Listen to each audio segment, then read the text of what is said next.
शुरू करते हैं। हेलो एवरीवन, सभी को फिर से गुड इवनिंग। जैसा आप सभी को पता है, क्लास 10 के मैथ्स में चैप्टर 5 बहुत ही इंपॉर्टेंट अर्थमेटिक प्रोग्रेशन समांतर श्रेणी में डिस्कस क्या किया था लास्ट क्लास में। लास्ट क्लास की अगर बात करें तो दो तीन टॉपिक डिस्कस किया था। पहले देखा था सर परिमित और अपरिमित समांतर श्रेणी क्या होता है। बहुत ही इजी सा कंसेप्ट है। अगर पदों की संख्या निश्चित रहेगी परिमित समांतर श्रेणी कहेंगे, अगर पदों की संख्या अनिश्चित रहेगी अपरिमित समांतर श्रेणी कहेंगे। निश्चित अनिश्चित कहने का मतलब अगर पदों की संख्या काउंट कर सकते हैं। फॉर एग्जांपल अगर मैं लिख रहा हूँ 2, यहाँ लिख दिया 5, कितना का अंतर है, 3 का अंतर है, 3 जोड़ते जाइए 8, और यहाँ पर 11, कुछ 4 नंबर लिख कर छोड़ दिया तो बोलेंगे 4 नंबर एपी में है, लेकिन यहाँ पर पदों की संख्या 4 पद है, मतलब पदों की संख्या फिक्स हो गए। तो कहेंगे सर अंतिम पद कितना 11 है, तो अंतिम पद आप अगर बता सकते हो, पदों की संख्या गिन सकते हो, तो ये कैसा हो जाएगा, आपको सिर्फ फाइनाइट एपी है, इसको परिमित समांतर श्रेणी कहते हैं। और अगर मैं पदों की संख्या अनिश्चित करना चाहता हूँ तो यहाँ पर बस 2, 5, 8 से 8, 11 लिखने के बाद आप कुछ डॉट लगा दीजिए। डॉट लगा हुआ है इसका मतलब क्या है कि सर वो अनंत तक बढ़ते जा रहा है, और इसका मतलब पदों की संख्या फिक्स नहीं है, अनंत तक जा रहा है, तो उसको हम अपरिमित बोल देंगे। ठीक है, सिंपल सा यही आपका तरीका है परिमित और अपरिमित पहचानने का। डॉट नहीं रहेगा, परिमित होगा, डॉट रहेगा, अपरिमित रहेगा। ठीक है, तो पदों की संख्या के बारे में ध्यान रखिएगा। उसके बाद समांतर श्रेणी का व्यापक रूप देखा था, और व्यापक रूप से हम लोग समांतर श्रेणी का nवां पद यानी nth टर्म का फॉर्मूला डिराइव किए थे। तो यहाँ से आप मुझे बताइए an का फॉर्मूला क्या होता था। nth टर्म को लिखने का एक तरीका था an, और an का ए एन फॉर्मूला बराबर बताइए। A plus n minus one into d. a plus n minus one d, यहाँ पर सीधे बोलोगे सर an मतलब nth टर्म बराबर a plus n minus one into d, या फिर a plus n minus one d. यहाँ से एक चीज ध्यान रखना था आपको कि ये फॉर्मूला तो ठीक है मैं याद है, लेकिन कभी अगर मुझे बोला जाए A20 तो सीधे मैं लिखूंगा a प्लस कितना डी, बताओ 19 डी। यहाँ पर 20 है तो एक कम कर दीजिएगा, यहाँ पर 19 डी, मैं डायरेक्ट लिखूंगा ऐसे। ठीक है, बार बार फॉर्मूला का यूज करके 20 माइनस वन नहीं लिखेंगे। ठीक है, अगर मैं कभी लिखता हूँ A100 तो बोलेंगे सर ये 100वां पद है, तो a प्लस 99 डी।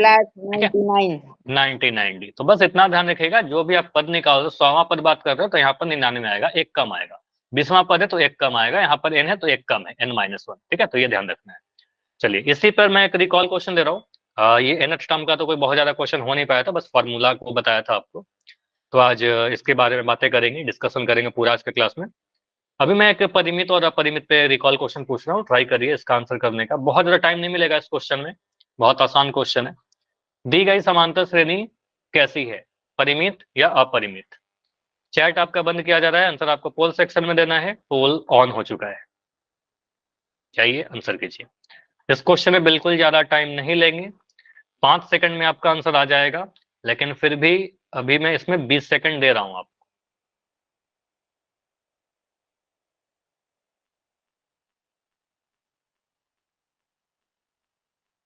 चलो लगभग 20 सेकंड का समय है। क्वेश्चन बहुत आसान है, बस एक एपी लिख कर दे दिया गया है, बोला जा रहा है परिमित है कि अपरिमित है, फाइनाइट है या इनफाइनाइट है। देखिए पदों की संख्या इसमें निश्चित है या अनिश्चित है। इसमें तो बस याद करने का एक तरीका ही बता दिया मैंने, है ना, डॉट वाला याद करो।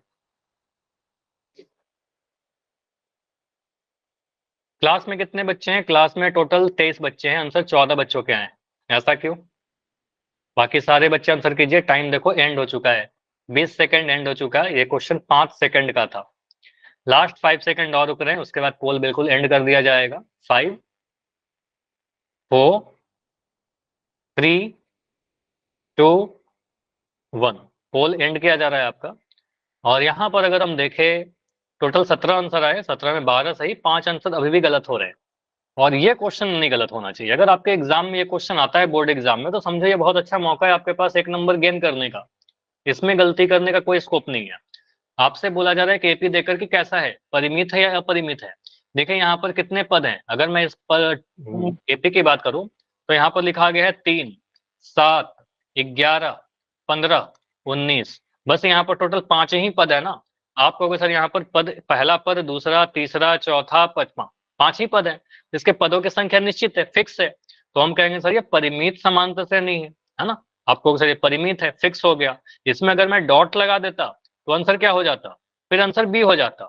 तो ध्यान रखिएगा अगर डॉट रहेगा तो अपरिमित होगा, तब जाकर वो अनंत तक जा रहा है, अभी तो अनंत तक नहीं जा रहा ना। तो हम कहेंगे सर 5 ही पद है, परिमित समांतर श्रेणी होगा, पदों की संख्या निश्चित है। ठीक है, तो आंसर आ जाएगा ऑप्शन नंबर ए, जो मोस्टली सभी के सही थे, लेकिन 5 आंसर गलत थे और 5 आंसर इसमें तो गलत नहीं होना चाहिए। ये बहुत आसान था। सर हाँ जी समीर बताइए। सर पोल दे रखा था आपने। हाँ पोल दिया था, आपका मिस हो गया और आपने लेट ज्वाइन किया, और ये नहीं किया करो। सर चलिए कितने अभी पोल आते हो हैं। गए? बस एक पोल हुआ है, आप लेट नहीं हो लेकिन थोड़ा लेट हो। चलो इसको स्टार्ट करते हैं, बस एक रिकॉल हुआ है और कंसेप्ट कुछ नहीं हुआ है। तो nth टर्म जैसे मैं बात कर रहा था कि लास्ट क्लास में ऐसा आपको टेबल दिखाया गया था, इस टेबल के बारे में डिस्कशन करते हैं। इस टेबल में देखो क्या क्या लिख रखा है। चलो इसके पहले एक फॉर्मूला के बारे में बात करते हैं, जो अभी मैं बता भी रहा था। ए एन के बारे में बताया कि nth टर्म किसी समांतर श्रेणी का, अगर मुझे पता है पहला पद ए है, अगर उसका कॉमन डिफरेंस या सार्वंतर डी है, तो यहां से आप कह सकते हो ए एन का फॉर्मूला मेरे पास पता है sir a plus n minus one d. और याद करिए लास्ट क्लास में मैंने आपको बताया था कि इस फॉर्मूला को कहां पर यूज करते हैं। क्या सिर्फ हम इससे एनवा पद निकालने के लिए यूज करेंगे? क्या सिर्फ nth टर्म निकालेंगे? इसमें नहीं, जितने भी यहाँ वेरिएबल है वो निकाल सकते हैं। हाँ, तो यहाँ पर जितने भी वेरिएबल है उनमें से कुछ भी निकाल सकते हैं। तो यहाँ पर क्या क्या वेरिएबल है? एक तो हमारे पास ए एन यानी nth टर्म, दूसरा वेरिएबल क्या है? पहला टर्म ए, ठीक है। उसके बाद क्या है हमारे पास? एन है, मतलब पदों की संख्या एन, और यहाँ पर क्या है हमारा? डी यानी सारवंतर। तो चार चीजें हैं, ए एन और डी। इन चार में से कोई भी तीन दिया रहेगा, दूसरा चौथा आपसे पूछा जाएगा, ठीक है। तो टाइप वाइज करते हैं हम लोग। तो पहला जो इसमें कुछ क्वेश्चन है जैसे इस टेबल में, तो आप कह रहे हो सर यहाँ पर पहला तो जो दो क्वेश्चन है इसमें आपका ए डी और एन दे करके एनवा पद पूछा जा रहा है, और बाकी जो दो क्वेश्चन है इसमें आपसे डी का वैल्यू निकालने के लिए बोला जा रहा है, ठीक है। तो मैं एक एक करके ले रहा हूँ। और याद करिए इसमें से पहला जो क्वेश्चन है वही वाला क्वेश्चन है पहला, ये आपको होमवर्क में भी दे रखा था। सॉल्व कर लिया सभी ने? ये किया है? होमवर्क दिया था आपको? 17 किया है आएगा। तो ठीक है, 17 आएगा। अगर नहीं किया है तो मैं इसको अभी कर रहा हूँ। देखो अगला क्वेश्चन आपको दूंगा, ये मैं कर रहा हूँ, ये होमवर्क में भी दिया था। देखो यहाँ पर कुछ भी नहीं लिखा गया, सिंपली बोला गया है ए का वैल्यू कितना है? 5। तो आपने बोला सर ये देख के मुझे पता चल रहा है पहला पद कितना है, फर्स्ट टर्म हमारा 5 है, ए का वैल्यू 5 है। उसके बाद डी का वैल्यू कितना है? 3 है, मतलब सारवंतर डी का वैल्यू आपका 3 है। एन का वैल्यू 5 है, मतलब आपसे कितने पदों की संख्या पूछी जा रही है, तो यहाँ पर एन का वैल्यू 5 दे रखा है। तो एनवा पद बताइए। एनवा पद बताने का मतलब आपसे क्या बोला जा रहा है? पांचवा पद बताइए, एन का वैल्यू 5 है तो। अब एनवा पद कहने का मतलब क्या? ए5 आपसे पूछा जा रहा है कि ए5 का वैल्यू बताइए, है ना। पांचवा पद कहने का मतलब ए5। अब यहाँ पर आप लिखोगे सर फॉर्मूला लिखना होगा, अगर एग्जाम में ये क्वेश्चन आता है 2 नंबर में या 3 नंबर में भी, तो आप फॉर्मूला एक बार लिख दीजिएगा। फॉर्मूला क्या है मुझे पता है आप लोग को याद है, लेकिन फिर भी मैं लिख रहा हूँ, आपको भी लिखना होगा, ठीक है। एक बार लिख दीजिएगा a plus n minus one d. अब इतना लिखने के बाद आप क्या लिखोगे? अब हमें क्या चाहिए सर? ए5, एन का वैल्यू 5 था, तो ए5 क्या लिखेंगे? ए प्लस, आगे बताइए। 4D। 5 4D, 5 minus 1। तो यहाँ पर n था तो n माइनस 1 किया, 5 था तो 5 माइनस 1 करेंगे, 5 माइनस 1 करेंगे तो 4 आ जाएगा। डायरेक्ट लिख सकते हो आप, कोई भी नंबर नहीं कटेगा। ये मत सोचना कि कोई नंबर कटेगा, क्या नहीं कटेगा, ठीक है। यहाँ पर लिख देना a प्लस 4D, ठीक है। अब यहाँ पर बस वैल्यू पुट करना है आप। a का वैल्यू कितना है? a का वैल्यू आपका 5 है, मैं रख दे रहा हूँ यहाँ पर a का वैल्यू 5, प्लस 4 का वैल्यू तो 4 ही रहेगा। d का वैल्यू कितना है? d का वैल्यू आपका 3 है, ठीक है। तो यहाँ पर d का वैल्यू 3 रख दिया। अब यहाँ पर प्लस, देखो यहाँ बॉडमास का नियम लगेगा, पहले आपको गुना करना पड़ेगा, बाद में आप जोड़िएगा, ठीक है। तो 5 का 5 रहेगा, प्लस 4 तिया 12, पहले गुना करेंगे। अब 12 और 5 को जोड़ेंगे तो जैसा आपने बोला 17 आएगा, बिल्कुल 17 आ रहा है 12 5 जोड़ करके। तो यहाँ से क्या बोला? A5 पांचवा पद कितना आया? 17 आया, ये हमारा आंसर। समझ में आया? क्लियर? तो लास्ट में एक ऐसा लिख दीजिएगा कि आपका आंसर, जो भी आपके कॉपी चेक कर रहे हैं ना, उनको आसानी से दिख जाए कि आपका आंसर क्या है, ठीक है। तो A5 बराबर 70, तो पांचवा पद यहाँ पर 17 है। अगला क्वेश्चन मैं नहीं सॉल्व कर रहा, मतलब सॉल्व तो करूंगा ही, पहले आप खुद से करो। यहाँ पर सेम क्वेश्चन है, बोला गया है ऐसे क्वेश्चन पूछूंगा पोल में, पहले आप खुद से करो क्या क्या लिखा गया है। देखिए क्या क्या दिया गया। ए का वैल्यू दे रखा है 7, डी का वैल्यू दे रखा है यहाँ पर नेगेटिव माइनस का 3, आपको पता है डी कुछ भी हो सकता है, पॉजिटिव नेगेटिव या फिर 0। एन का वैल्यू बोला है 8, तो एनवा पद बताइए, nth टर्म। तो nth टर्म करने का मतलब सर 8वां टर्म आपसे पूछा जा रहा है, 8वां पद बताइए। तो 8वां पद कैसे निकालेंगे? nवां पद कहने का मतलब क्या, माइनस n का वैल्यू कितना, माइनस का 14। माइनस का 14, एक आंसर आ रहा है माइनस का 14। अगर इसके अलावा कुछ और आता है तो बता सकते हो, अगर यही आता है तो आप सेम लिख सकते हो, माइनस 14। -14। 14 सभी का ये आंसर आ रहा है, ठीक है। तो यहां से हम बोलेंगे सर ए का वैल्यू कितना है, लिख दीजिए जो जो दे रखा है। ए का वैल्यू कितना है सर 7 है, डी का वैल्यू कितना है सर माइनस का 3 है, एन का वैल्यू कितना है 8 है। आपसे पूछा जा रहा है एनवां पद, nth टर्म, मतलब ए8 आपसे पूछा रहा है, आठवां पद है ना, आपको सर आठवां पद पूछ रहा है ना हमसे, तो ए8 का वैल्यू पूछ रहा है, तो ए8 का वैल्यू निकालने के लिए हम फॉर्मूला लगाएंगे। फॉर्मूला क्या है हमारे पास, a n is equal to वही फॉर्मूला पुराना बार बार जो यूज कर रहे हैं, a plus n minus one into d. इसमें बस वैल्यू पुट करिए। ए8 आपसे पूछा जा रहा है आठवां पद, तो ए8 अगर पूछ रहा है तो ए प्लस क्या लिखेंगे, 8 माइनस 1 करेंगे, 8 में से 1 घटाएंगे तो 7 आ जाएगा, तो यहाँ पर n माइनस 1 की जगह पर बोलेंगे सर 7d लिख दीजिए। अब यहाँ पर वैल्यू पुट करिए, ए का वैल्यू कितना है आपका, ए का वैल्यू 7 है, 7 डाल दिया, प्लस का साइन है, प्लस का साइन लगाया, 7 की जगह 7 लिखा, और इंटू, इंटू के बाद क्या लिखे बताओ, इंटू के बाद डी का वैल्यू डालना है, माइनस का 3, तो यहाँ लिख रहा हूँ माइनस का 3। अब इसको आप सॉल्व करिए, बस यहाँ पर कैलकुलेशन ध्यान से रखना है, बस कैलकुलेशन ही और कुछ नहीं है, फॉर्मूला एंड कैलकुलेशन। तो 7 के जगह पर 7 लिख दोगे, प्लस के जगह पर प्लस लिख दोगे, और मुझे बताइए 7 को अगर मैं -3 से गुना करूं कितना मिलेगा, 7 गुना -3, एक पॉजिटिव नंबर को एक नेगेटिव से गुना करेंगे नेगेटिव मिलेगा, तो 7 से 21 तो मिलेगा ही, और माइनस का साइन के साथ मिलेगा, तो ये माइनस का 21 मिलेगा। अब यहां से आप देखोगे सर प्लस माइनस साइन आ गया एक साथ, कोई भी दो साइन एक साथ नहीं होने चाहिए, प्लस माइनस क्या होगा, एक दूसरे से लड़ जाएगा है ना, एक दूसरे से टकराएगा। प्लस माइनस क्या होगा, प्लस माइनस आपको पता है प्लस माइनस माइनस होता है, प्लस माइनस माइनस गुना होकर के चिन्हों का गुना, 7 में से 21 घटाइएगा। अगर मुझे कभी 21 में से 7 घटाना होता तो 14 आता, लेकिन 7 में से 21 घटाना है तो हमारा आंसर नेगेटिव आएगा, और आपका आंसर माइनस का 14 बनेगा। ठीक है, तो आपका आंसर क्या आएगा, माइनस का 14। क्यों आ रहा है, क्योंकि एक छोटे नंबर में से एक बड़े नंबर को घटाएंगे तो आपका आंसर नेगेटिव या ऋणात्मक आता है। ठीक है, 21 में से 7 घटाना होता तो 14 आता। तो यहाँ से 8 का वैल्यू कितना आ रहा है, आठवां पद हमारा माइनस का 14 आ रहा है। ठीक है, सारा चीज समझ में आ रहा है। अगर इसमें क्या ही था, फॉर्मूला था और कैलकुलेशन था, तो अगर कोई डाउट है तो डी लिख कर बता सकते हो, समझ में आ गया तो जल्दी से वाई लिखकर कंफर्म कर दीजिए। तो सिंपल सा कैलकुलेशन है, यहाँ पर प्लस माइनस में कोई गलती नहीं करना है। ठीक है, चलो अगला जो क्वेश्चन है, फिर से दो टाइप का क्वेश्चन है, यहाँ पर ये वाला क्वेश्चन तो मैं सॉल्व कर रहा हूँ, अगला वाला आपको दूंगा। यहाँ पर क्या बोला गया है, सर ए का वैल्यू दिया गया है माइनस का 3, एन का वैल्यू दे रखा है 4, और एनवा पद 12 दे रखा है। एन का वैल्यू 4 है तो मतलब चौथा पद दे रखा है ना, चारवा नहीं बोलते हैं चौथा बोलते हैं, तो यहाँ पर क्या बोलेंगे सर ये जो 12 है, क्या हम ऐसा लिख सकते हैं, बस इतना बताइएगा, क्या हम ऐसा लिख सकते हैं कि A4 का वैल्यू ही 12 दे रखा है, ये समझ में आया। सर A4 ही दे रखा है 12, चौथा पद दे रखा है 12, तो यहाँ पर आप इस तरीके से क्वेश्चन को लिखिए अपने लैंग्वेज में। आप बोलोगे सर ए का वैल्यू कितना है, माइनस का 3 है, पहला पद आपका माइनस का 3 है। डी का वैल्यू हमें नहीं पता, डी का वैल्यू हमें बताना है। ठीक है, डी का वैल्यू हमें बताना है इस बार। एन का वैल्यू 4 दे रखा है, और चौथा पद यहाँ पर एनवा पद मतलब चौथा पद 12 दे रखा है, तो हम कहेंगे सर यहाँ पर A4 का जो वैल्यू है वो 12 है। इसको लिखने का तरीका आपको बस ध्यान देना है कि A4 बराबर 12 लिख दिया। अब यहाँ से आपसे पूछा था डी का वैल्यू, ठीक है, तो सिंपल आप क्या बोलोगे, फॉर्मूला क्या है हमारे पास, ए एन का फॉर्मूला क्या होता है, a n is equal to a plus n minus 1d। ठीक है, ये होता है। अब यहाँ से आप ए एन तो नहीं निकालोगे, आप यहाँ पर अच्छा ऐसे भी आप कर सकते हो, बेटर इस तरीके से, जगह इसके जगह पर मैं ऐसे कर देता हूँ, बेटर होगा ज्यादा आसानी से। जो दे रखा है ना उसको यूज करिए, दिया क्या गया है A4 बराबर 12, इसको यूज करिए। तो आपको सर दे रखा है A4 इज इक्वल टू 12। अब मुझे बताओ A4 के जगह पर हम क्या लिख सकते हैं, A4 बराबर क्या होता है। सर हाँ बताइए समीर, मैं बोलो, कुछ डाउट है क्या।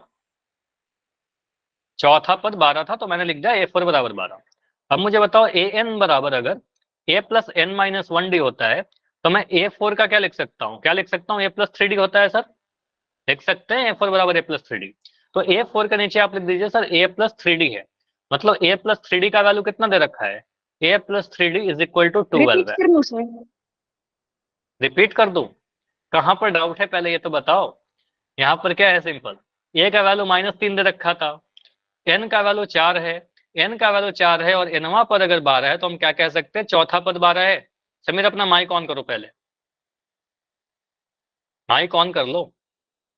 N का वैल्यू अगर 4 है और Nवां पद बोल रहा है, मतलब चौथा पद आपको 12 दे रखा है। चौथा पद को हम A4 से लिखते हैं और A4 का वैल्यू हमारा क्या हो गया, 12 हो गया। ठीक है, तो यहां से हम कह रहे हैं सर A4 का वैल्यू 12 है।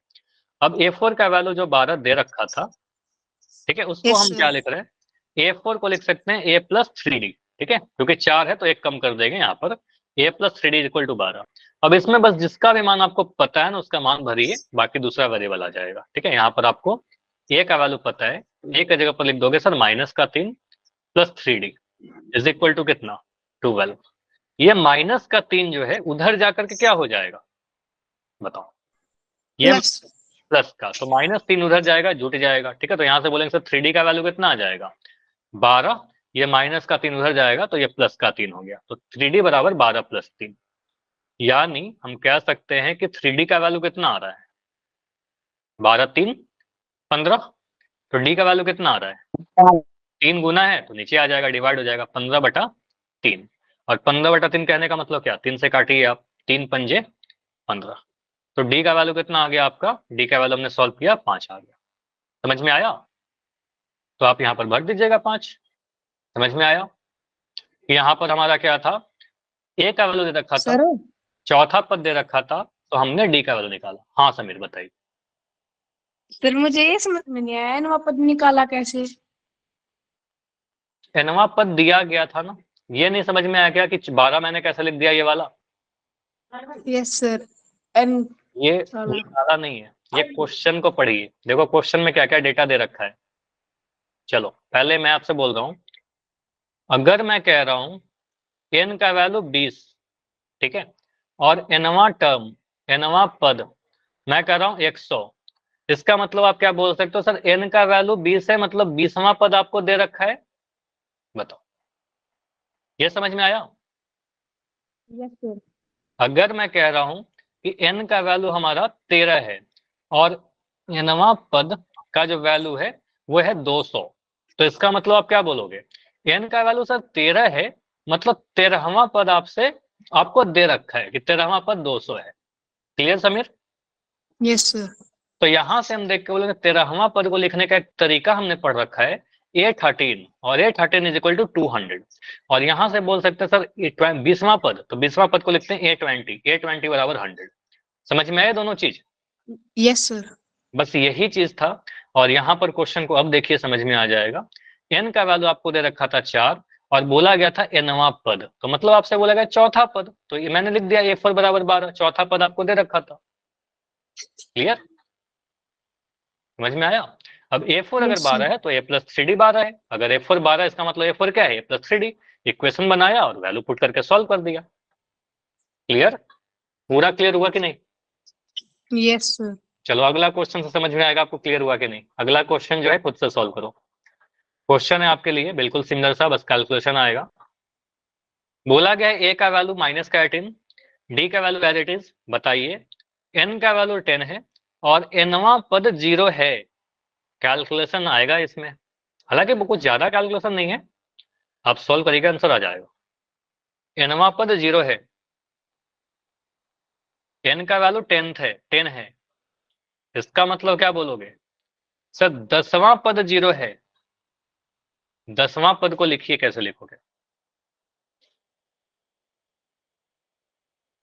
डी का वैल्यू बताइए क्या आंसर आ रहा है, मैं बिल्कुल बैठा हूं आपके लिए। तो वंस का आंसर आया है सबसे पहले 2।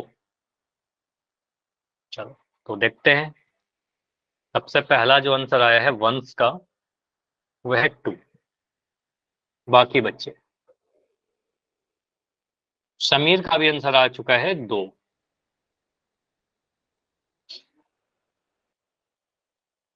बाकी लोग सर 2। 2। तो सभी का अभी तक तो जितने आंसर आए सभी का 2 है। जितने भी आंसर है सभी का अभी तक तो 2 है। देखो अभी मैं इसको सॉल्व करता हूँ। सिंपल आप क्या बोलोगे सर, यहाँ पर क्वेश्चन में क्या दे रखा था, कुछ डेटा दे रखे हैं टेबल के फॉर्म में, और यहाँ पर किस तरीके से हम इसको सॉल्व करेंगे। ए का वैल्यू -18, मतलब हम कह सकते हैं सर पहला टर्म जो है आपका, फर्स्ट टर्म इज -18, पहला टर्म हमने लिख दिया -18। डी का वैल्यू नहीं दे रखा, डी का वैल्यू अगर नहीं दे रखा तो हम बोलते सर डी का वैल्यू में निकालना है, डी का वैल्यू नहीं पता। एन का वैल्यू 10 है। अब देखो इस पे मैं ज्यादा फोकस नहीं कर रहा, सिंपली मैं बोलूंगा सर एन का वैल्यू अगर 10 है और एनवा पद अगर 0 है, मतलब क्या 0 कौन सा पद है, क्या मैं बोल सकता हूँ सर 10वां पद ही 0 है ना। आप क्या बोल रहे हो, एन का वैल्यू 10 और एनवा पद मतलब 10वां पद, ठीक है, 10वां पद आपका क्या है, 0 है, ठीक है। तो ये आपने समझ लिया, तो इसका कोई नीड नहीं है लिखने की, आप सिंपली आप लिख दो सर ये जो दिया गया ना, ये A10 दे रखा है, A10 इक्वल टू 0, ठीक है, 10वां पद 0 है आपका। तो यहाँ से आप बोलोगे सर 10वां पद जो भी आएगा 10th टर्म वो 0 है, ठीक है। अब यहाँ से आप सिंपली लिखिए सर अगर 10वां पद 0 है, इसको लिखिए जो दे रखा है वहीं से स्टार्ट करिए, A10 इक्वल टू 0। A10 के लिए हम क्या यूज कर सकते हैं आप लोग बताओ,